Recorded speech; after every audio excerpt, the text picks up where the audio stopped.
any questions hanging out for Dr. Mark Pottinger? Share it in the chat. The chat is open. Doo, doo, doo, doo. The chat is open. Hello, Dr. Mark Pottinger. Hello. Um, This was by far, this was really wonderful, and to see so much energy and devotion to education. It's so important. I always tell my students that we have to go beyond the surface. Our job is to go beyond the assumptions of what we see in front of us and to think critically, or meaning just go beyond that what you see, and to understand there's something underneath that defines the realities. And you all are doing that, and it's so inspiring. and there's so many different ways to do that too. I was struck while you were talking that when you were talking about using different instruments, and some of them are sort of obsolete instruments at this point, almost, that it was a cue, it seemed like it was a cue that was known to potentially the listening audience, but also there were these instruments that actually gave you a feeling in your body that, whether it was that glass harmonica or the singing bowl that you played for us, when you played that, I was like, it really does. It really does feel like you're opening Yeah, up a yeah, portal to another yeah. world or to insanity. And that's Right. just one way that we can go beneath the surface. But there's so many different ways to go beneath the surface and to think critically about these things. Yeah, absolutely, absolutely. And that's what I find so fascinating. I started off as a bass trombonist before I got involved and actually, looking at opera. And I then started. I thought I was really good at trombone. Then I was studying with a instructor, and he said, until you can really have a vocal quality to your playing, you really can't, play trombone. And so I started studying voice, and I just fell in love with sort of just that production aspect. What happens to your body, the physicality. With a trombone, you can hide behind it, right? But it's just you right there, and that's something very scary. But also something that makes you feel something more than just with a trombone or with another instrument outside of you. It is your whole self that is resounding. And there's something very exciting when you start to look at other instruments and the production quality and production aspect of that, the physicality of making that instrument happen. It's something very. It's really just an engagement directly with the phenomenon of what it means to be here, what it means to sort of exist and breathe and sort of define the self and try to present that out in the outside world. That's in any opera or any piece of music. Really try to embody that. It's not just, and often recordings, they often feel as if, well, that's something outside of me, it's abstract. Yeah. But and I know our educators know this, when you start performing, singing, engaging, you actually feel that music, you own the music, and it becomes a part of your own story, wrapped in with the story of the work. Absolutely. And I also love the idea, even if you don't get to the singing, Dr. Sines was showing us get into the position that this person is in this photograph, breathe into that position and feel what it feels like is another way to experience something. And you don't have to be the greatest singer in the world to do that. But you can get it inside your body. There's a question for you, Dr. Pottinger, from Tim Brendler, who's a great educator. Is it any more challenging to sing over the glass harmonica with all of its overtones? I haven't had the opportunity to sing with one. Neither have I, Tim Brendler, but it's on my bucket list now. So, what can you tell us about singing over the glass harmonica? Yeah, well, there's several harmonics, so you could actually find yourself within that series. But the fact is that the resonant pitch that one hears is something that's tuned. As you saw those different size bowls that you can they're tuned. So one can actually register one's voice directly with the harmonica. But the sense is that that's the reality of that sonic phenomenon. It's not a pointed pitch. It's sort of like the idea of like tuning yourself to a gong, right? If you hit a gong, there's tuned like a tam tam or an untuned, or a gong which has a particular pitch. So by trying to tune yourself to one of those bells, one of those discs, the same thing. There's a fundamental pitch, but it spreads. But like an organ, eventually the pitch eventually hits all the other frequencies that are part of that fundamental. But from the moment of attack, you can definitely hear that pitch. So, but yeah, it's an eerie feeling because the sound envelops you. It's not a pointed pitch, but it becomes, because of the sonic phenomenon, of hearing that the fundamental 1 to 4 kilohertz. So that's we're coming to sort of the edge of our human reality, and often we think with all these sort of cybertronic ways of engaging the world where we attach other things to us so we feel as if we can do anything. But there's a stop there, and we can't go past that very human reality of our hearing. It's amazing. It's amazing.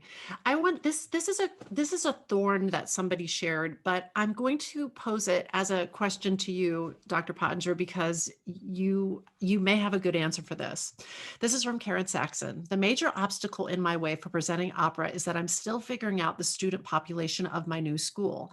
The kids are all but shut down, yet they have been refreshingly responsive to me. That is, those who will respond at all. As an educator, have you found ways of having meaningful engagement? I mean, you are all about the music. You are all about, theater and music. Have you found meaningful ways to engage during this pandemical virtual sort of paradigm that we're living in? Yeah. Like many of you, I'm doing the hybrid experience as well, and so I have like a live studio audience, I have students in front of me, and then I have the folks in the virtual world. But opera, because there's so many ways of exploring the visual, the literary, as well as the sonic. There's so many things to explore directly in that medium. And I a couple of years ago, I was actually had the opportunity to teach opera at Rikers jail here in New York City. Yes. Yeah, and we looked at Wow. the idea. I co-taught it with a colleague in religious studies, and we looked at the idea of redemption, and the ideas associated with finding finding justice within the self, not necessarily within the external world. So we looked at Orfeo by Monteverdi. We also looked at Don Giovanni.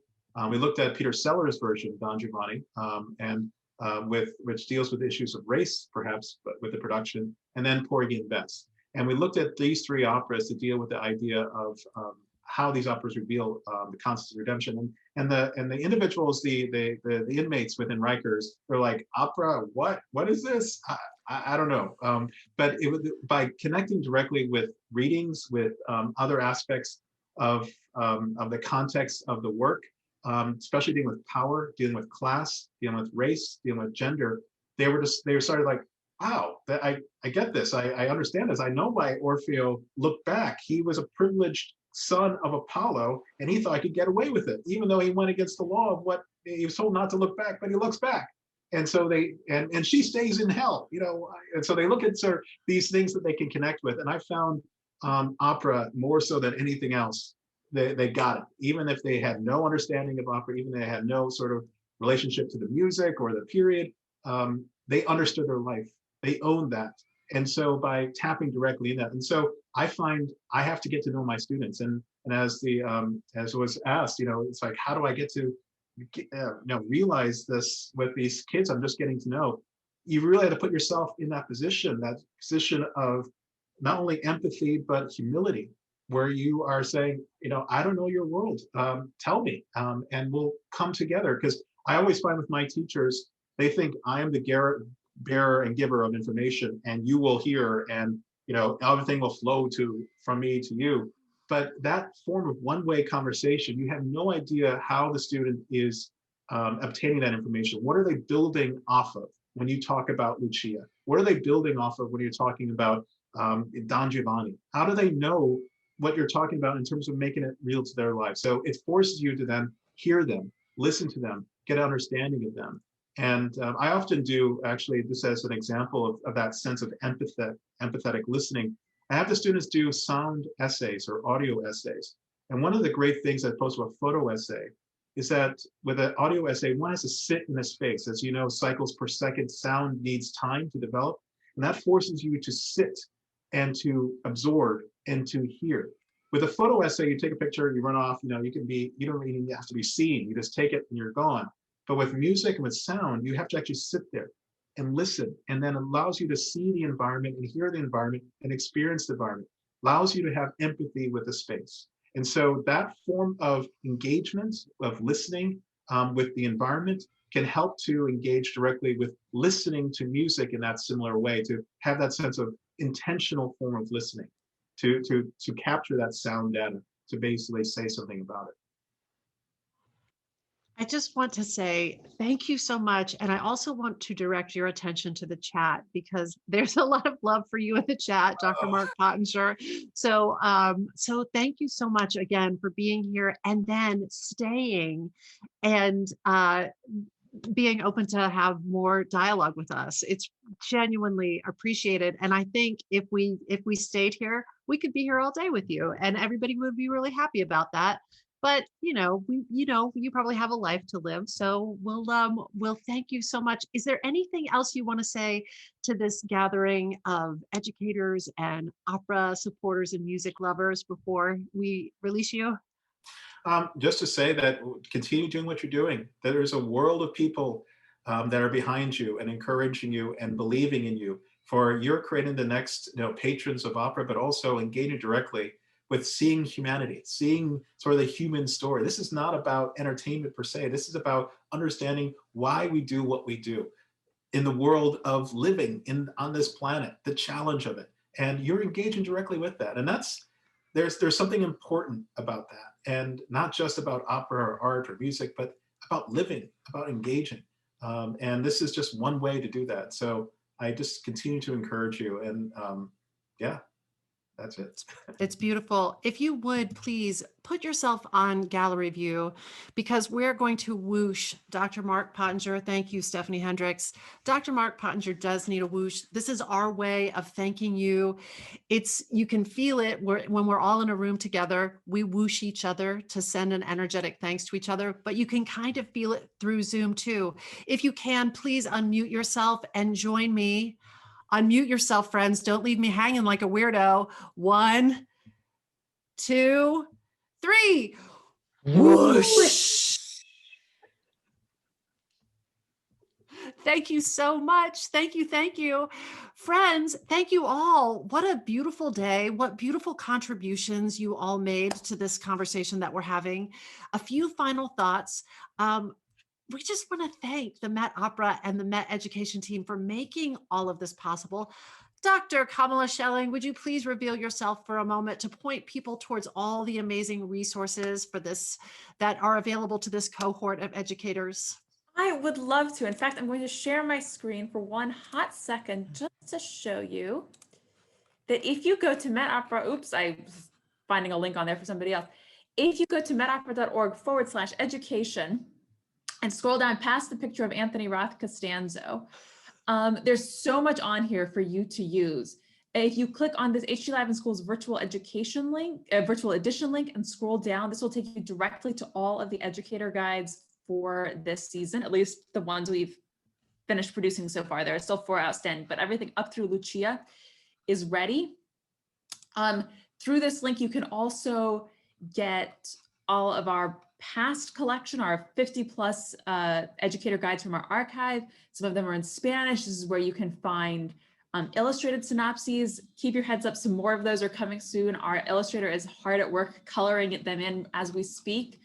And then of course, don't forget about the free student streams. Every week, Wednesday at 5 p.m. Eastern time through Friday at 5 p.m. Eastern time, there is a free streaming opera on the Met's website that is being curated by young opera lovers. Some of them are with us today. Ellie and Lucia in Portugal curated, Ben in Kansas City curated, Valeria curated the one that's coming up next week, Lucia de Lammermoor. So here are all these things. Take some time to look through the website and see what there is on offer. Also, for those of you who have already signed up, if you don't have access to Google Classroom, write to me and I'll get you in there.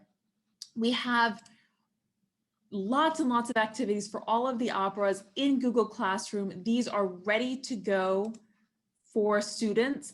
We always say, however, we have written them with the intention of them being accessible to students of a wide age range. So always read them and make sure they're appropriate for your students and your community and what you need happening in your class. Don't just publish for your students. But the idea is that with very, very little work, you can take that and get it directly out to your students. A question, what is my email directly? kschelling@metopera.org. Of course, you can also always access us through hdschools@metopera.org. So please do get in touch with me about that. Dan Marshall just said that. And any other questions you may have, go check out our Met Opera Education YouTube link, go check, or our YouTube page, go check out Met Opera Global Summer Camp. I know it's not summer in our hemisphere. There are some people on the call today where it is summer, but for those of us in the Northern Hemisphere, it's not summer. We can still enjoy the warmth and good feeling that we had from those summer camp adventures. And if you have any questions, get in touch with us. And thank you all for being here today. It is such a pleasure to get to do this. Awesome. Dan Marshall, is there anything you'd like to share? Please reveal yourself. I mean, just the gratitude that I have for this community, for showing up, for staying present, for staying. I mean, we had very little attrition today. It makes you feel really good when people stay. I would love to quickly share the schedule for next week. Can we do that? All right, let's take a look at what's coming up next week. Saturday, February 6th, we have got, well, more of me. So if you enjoyed that, good. And if you didn't, sorry. We're going to be discussing Werther with Sir Richard Eyre. You know, he's fancy because he's been knighted. So that should be a really, really cool conversation. Tim Brendler is going to share some curriculum on Werther. We are going to have a creative writing activity with Sophia Stefanovic. This is going to be a very, very cool. We're going to do Shakespeare with Dipna Callahan. We've been putting together an amazing program. And yeah, and more curriculum on Romeo and Juliet. So that's our schedule next week. We do hope you'll join us. It is going to be delightful. And now, Marcia Drummond, will you please reveal yourself so that we can look at the whole Met Ed team, see your beautiful faces? And again, if you would join me in unmuting, again, don't leave this weirdo hanging, to thank you, Met Ed team, for all that you do. We just want to whoosh you. Bravo. 1, 2, 3. Bravo.